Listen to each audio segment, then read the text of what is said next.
I'm Dr. Dave Janda. Welcome back to our combined series of Operation Freedom Briefing and Dave versus the MSN. We're continuing this combined series because we're running a little bit of an experiment. We're comparing the different view counts on various platforms because we're documenting the suppression, the censorship that's occurring with same content on various platforms, comparing it to the number of followers on each platform. It's very interesting. We'll give you some results on that, but let me just give you a little hint. On YouTube, our content is suppressed by about 98%. And on Rumble, it's suppressed well into double digits. Well, how can that be the case? Well, because you have two levels of choke points. One that is impregnated, let's call it, within each of these platforms. Little deep state scum that are choke points, mainly working for the intelligence agencies, that block our content. But there's an overarching, what appears to be the case, suppression operation through let me just give you a name, the Global Engagement Center, through the State Department of the Biden-Harris administration. So for you to be here, I thank you and congratulate you on being able to jump over all of those hurdles in order to get our freedom-based content. Today's presentation is entitled Revenge of the Freedom Nerds. Us. Yeah. And this revenge is going to be, already is actually pretty good, isn't it? But it's going to get even better. Back in the spring of '88, I was invited to come to Washington and work on healthcare policy in the Reagan administration. And I ended up working, my boss was C. Everett Koop, the Surgeon General. Fantastic person, fantastic physician, fantastic surgeon, incredible policy analyst. But I'd like to bring Ronald Reagan here to our discussion. And a very famous quote of his. Quote, "Freedom is never more than one generation away from extinction." Boy, did we stay. We came doggone close to an extinction level event going into November 5th, 2024, didn't we? Reagan went on. "We didn't pass it on to our children in the bloodstream. It must be fought for, protected, and handed on for them to do the same. Or one day we will spend our sunset years telling our children and our children's children what it was once like in the United States, where men were free." End quote. Well, we came close. It's not over yet, though. Please don't fall into the trap that, okay, November 5th happened, landslide in the Electoral College, millions more people voted for President Trump over Harris. We picked up seats in the Senate. We held the House. Oh, now I can go back to the couch. Please, we'll get into this a little later. Don't do that.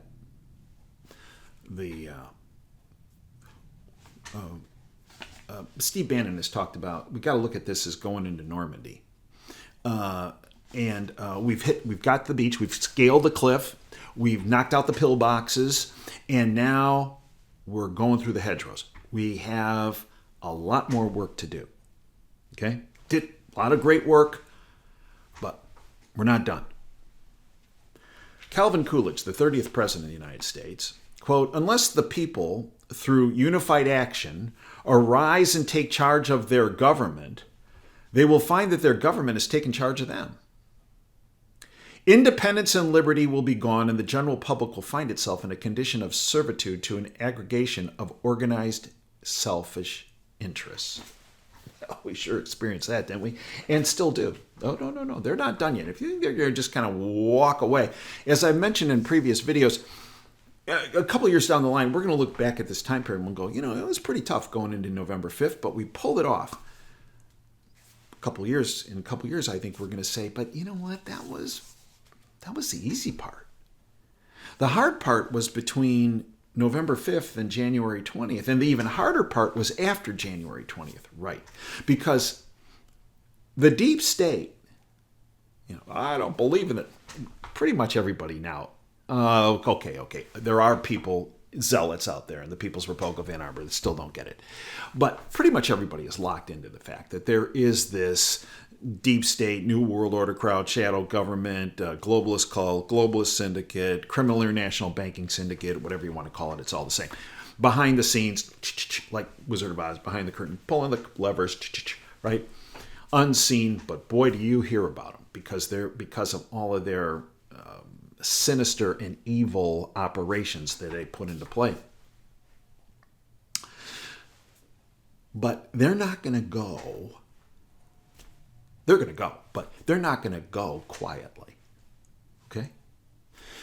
So this is why going, well, what time's the game on? Well, what's going on with Bachelor? Can't do that. Have to keep this intensity because you are responsible for all of the good things that have happened over the past several years and held the beachhead and then went and scaled those cliffs. Decades down the line, I think people are going to look at all of us that were involved in this freedom movement. They're going to say, just like in 1776 where, 20-30% of the population mobilized and won the game for the independence of the country, I think they're going to look back at this time period and say, when these people were getting suppressed and oppressed and censored and threatened, they held the line and then they advanced. Yeah. And you're in that group. And you should be proud of yourself. You really should.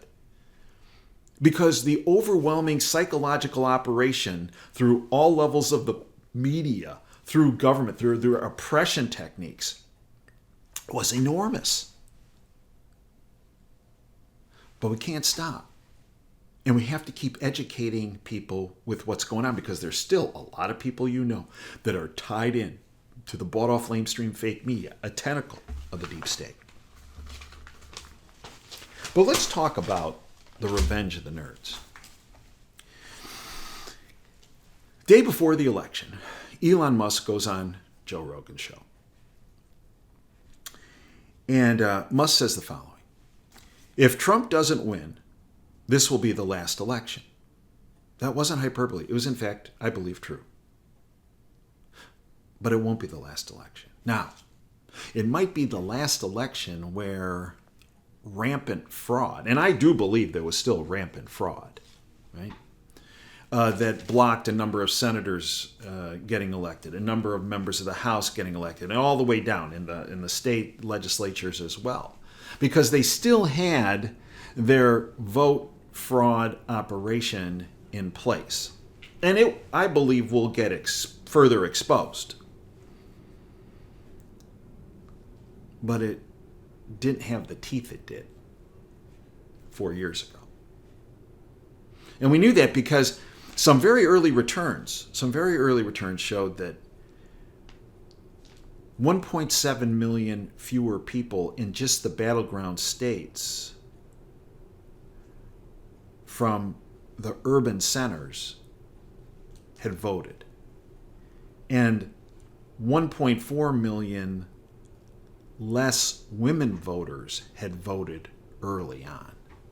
And there was a 300,000 increase in voters from the rural areas just in the battleground states.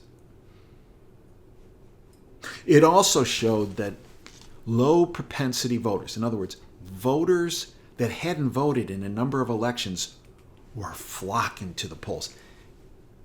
That was the sign that the people had had enough. That in Ronald Reagan's words, people were fighting for freedom, wanted to protect their freedoms, and were taking the necessary actions, in this case, peacefully, and voting to make the change. Or in Calvin Coolidge's words, taking unified action, arising, and taking charge of their government. On Election Day, Glenn Beck noted, quote, "I just got this note from a pastor friend of mine. Today we find our nation's destiny. If Harris wins, and well, we'll receive God's judgment, and it's what we deserve. If Trump wins, then we receive God's mercy, which is really what we don't deserve. I'm praying for mercy. Well, mercy was delivered. Because when all these pundits did these polls of people that had voted, it became obvious what was going on. 70% of those people said that the country was on the wrong track. Now, if you really think that 70% of people are going to say the country's on the wrong track, but I want more of this, no. And why was there such a large propensity? Because I guess in a nutshell, one word, abandonment. The American public, through Biden and Harris, based on the opposition to Trump when he was in office, he could not get a lot of stuff done he wanted to get done because of the operation against him, which was run by the middle-level puppet. Remember, Obama is controlled by Valerie Jarrett. Valerie Jarrett is controlled by the banking syndicate. The banking syndicate is controlled by the banking families.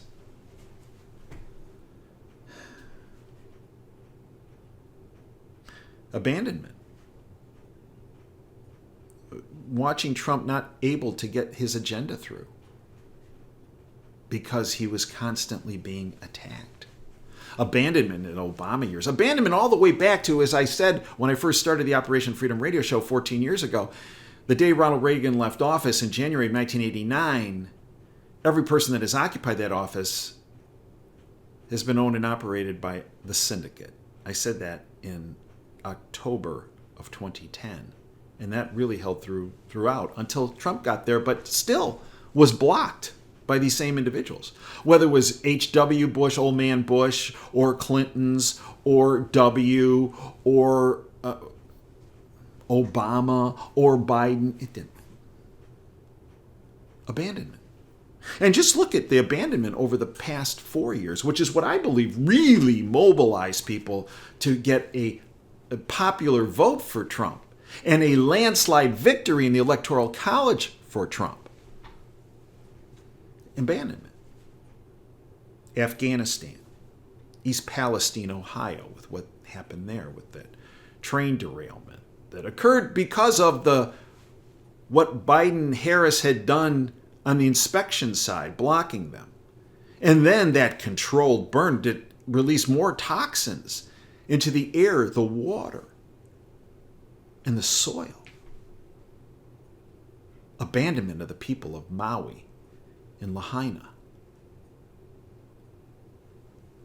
Abandonment of the people in the southeast United States after Hurricane Helene. And then we find out that FEMA was telling their field reps not to go near homes that had Trump signs in front of them. What? Abandonment. Willful. See, that's the other part of this. Willful abandonment. And of course, abandonment of the truth over many years' time. Whether it's about the economy. Remember, inflation, it's just a temporary thing. No, it's not. Did your grocery prices just temporarily go up? No. They continually went up. The whole, and I can't, on one of these platforms again. So, with this, and this, abandonment of the truth. Huh? Abandonment of the border. They're telling you. The borders are. Harris. Oh, it's safe. No problem. What? 13,000 murders, 15,000 rapists into this country over the past 3.5 years. Over 300,000 missing children? Yeah. But they told you it was fine, the border. Or that our elections are safe and secure. Really? We've pointed this number out. How in the world did Joe Biden in 2020 get 15 million more votes than Barack Obama? We all might have Obama pegged for what he really is, Marxist. That's not name calling. That's in fact a diagnosis, and it's an accurate diagnosis of him. 15 million more for a guy who just sat in his basement and had 10 to 12 people in circles, remember, at his events when he would go want to shuffle out, who had a cognitive problem that was well documented for decades. 15 million more. So if they were that motivated, those 81 million people, to get rid of Trump, well, those 81 million were going to be there to block Trump from coming back into office. No, Harris fell far short of that to 10 million minimum. And that's including the, extras they put in there. Where did those people go? Oh, right. If your answer is they never existed, you're right. They told us lies, abandoned one of the most sacred duties of the government to have a foundation for free and fair elections. Abandonment. And abandonment of the truth as it relates to the international issues. The fact that this war in Ukraine actually started with what the Obama-Biden administration did in 2014 with their directed coup of a duly elected government in Ukraine. And now we flush 200 billion plus that we know of dollars down the drain down there with 700,000 Ukrainians dead. The breadbasket of Europe, the Ukraine, the fields destroyed.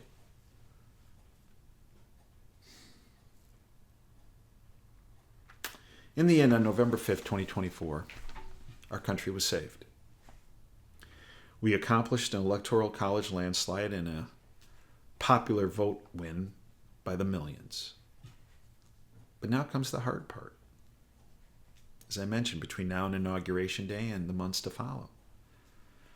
Now we have to focus on the cleanup of the monumental mess that these totalitarian thugs have created. Not by accident, not by coincidence, not by incompetence. It's all planned. Our country has been pulled off the cliff. Well, actually, we were over the cliff, kind of like the old Roadrunner cartoons, but we plucked back off. And frankly, every child's future has become much brighter because of you and all of our efforts on the freedom side of the equation. And it was only through the grace of God that we made it to and through Election Day, I believe, without another globalist, scum, chaos-driven operation. I spoke about Ronald Reagan, my old boss. He always spoke about a beautiful morning in America. Well, folks, it is a bright and beautiful morning in America.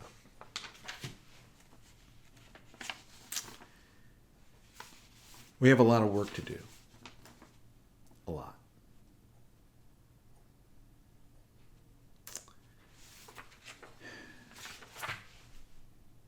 Many people say, the swamp is so deep. There's nothing you can do to get rid of these people. I disagree. I want to share with you something I sent to some Trump advisors months ago. Here's what I said. Read it to you. It's been said that you can't get rid of the deep state operators in government. Really? How about giving this a try? Yes, it is daunting. But if it were me, I would tell him that when he gets back into power in November, between Election Day and Inauguration Day, that the top 100 people in every department get vetted. That can easily be done by his staff.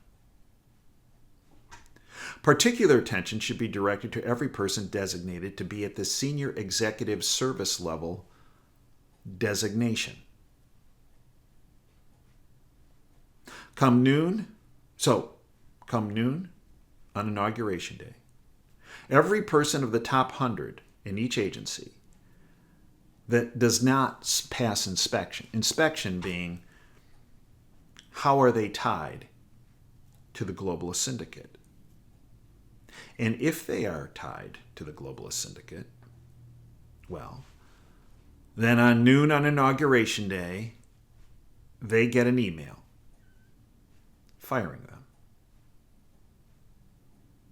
While all this is going on, in this time period between the election day and Inauguration Day, a new upper tier is created. The supervisors. And those that remain that do not have ties to the globalist syndicate in the top 100 in each agency, they stay. And you have a list of those that you have already vetted that will be coming in and taking the place of the remainder of the 100 in each agency and each department.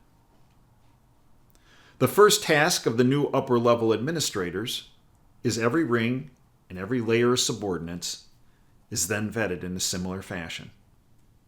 Those tied to the syndicate get gone. Only critical positions are then replaced. All other positions are never filled.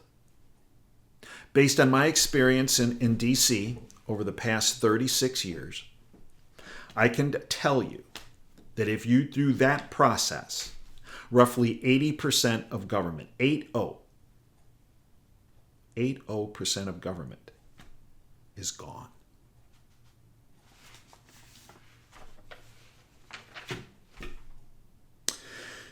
The criticisms thus far are this is all about revenge. Yeah, well, maybe a little, but not so much. From Susan Quinn, will Donald Trump get his revenge? There's almost nothing that Donald Trump likes better than throwing his adversaries off their game. He likes to be unpredictable, confusing, and in charge. All true. It gives him an edge in achieving his goals. He's kept his adversaries guessing to this extent that he will pay them back for their lawfare and deep state machinations. And not surprisingly, they expect the worst. Yet he has said repeatedly that victory in the election will be his revenge. I believe that's true. But they don't know what to make of it. A Trump senior advisor made the following observation, quote, President Trump has made clear that success will be the best revenge, end quote. This from Brian Hughes, one of his advisors. Quote, when others have weaponized government and legal institutions against him for political interference, he will return these institutions to their constitutional purpose of protecting Americans' liberty and creating a safe and prosperous nation again, end quote. It's no wonder that President Trump is relishing the discomfort and fear that he is eliciting in his opponents. They have spent years trying to ruin his reputation, insulting him, discrediting him, and trying to humiliate him. Yet the changes he will make will be in the way government operates, not mere petty payback to individual miscreants. That will be devastating to the leftist cause, and it will also serve his retribution. You see, the single most effective mechanism that the new and improved Trump administration can implement is a restitution of the rule of law. Fair. Unlike what has occurred over the years under the Biden-Harris regime, and prior to that, the Obama regime, targeting. The standard is the rule of law. If you were involved in criminal activities that violated the rule of law, then you will be held accountable. For those that did not violate the rule of law, they have nothing to worry about. If they're on the payroll of the globalist syndicate, well, they're out of a job. And as I mentioned, when you go through this whole process, I believe 80% of government positions will not be filled if you just use the criterion of those that are in the pockets of the globalist cult. 36 years I've spent dealing with the swamp and the vermin in the swamp. I want to give you one, probably the most positive experience, most positive example of something which occurred in my time sloshing through the swamp. And it goes back a long time, long way. A friend of mine who was on President Reagan's protection detail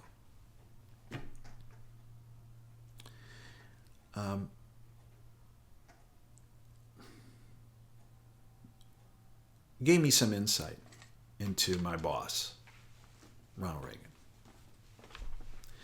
And I want to provide that to you.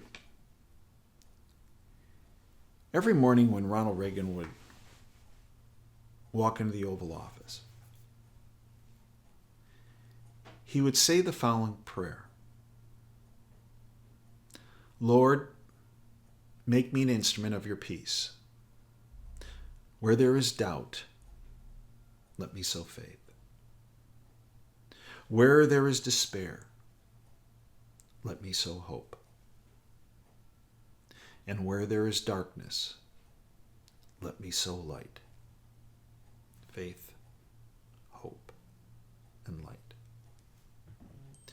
It is a prayer I say every day, numerous times every day,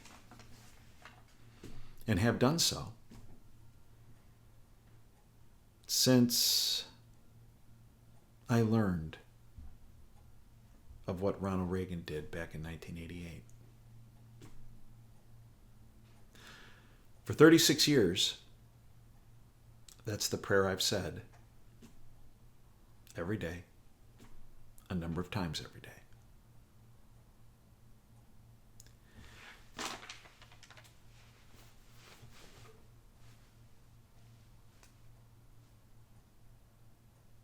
That prayer is what this country is about.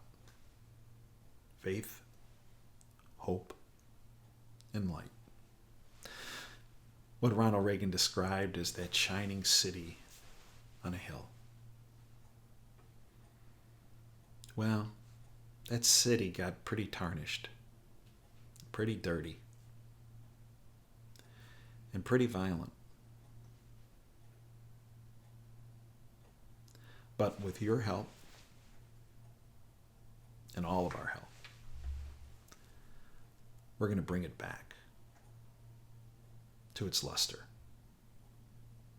We made a great, big step in the right direction on November 5th. Now, we can't sit back, and we have to fire ahead.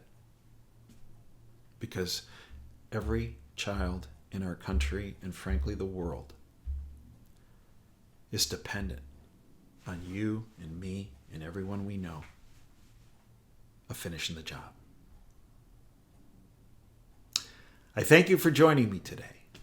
We are available 24/7 at davejanda.com. I do another 3 to 4 or 5 video format shows in addition to our 3-hour radio show every Sunday, which is available on the subscription side and the podcast commercial free, as are the 3 to 4 to 5 other video format shows I do for 30 cents a day, $9 a month. It supports our efforts. I hope you become part of our freedom family, because the information I provide there I cannot speak about on the radio or on any social media platform. And what we do with that platform, the subscription side, is put you months and years ahead of the curve. I thank you for joining me today. Until next time, Dave Janda signing off. Dream big and dare to fail. Thanks for your time today.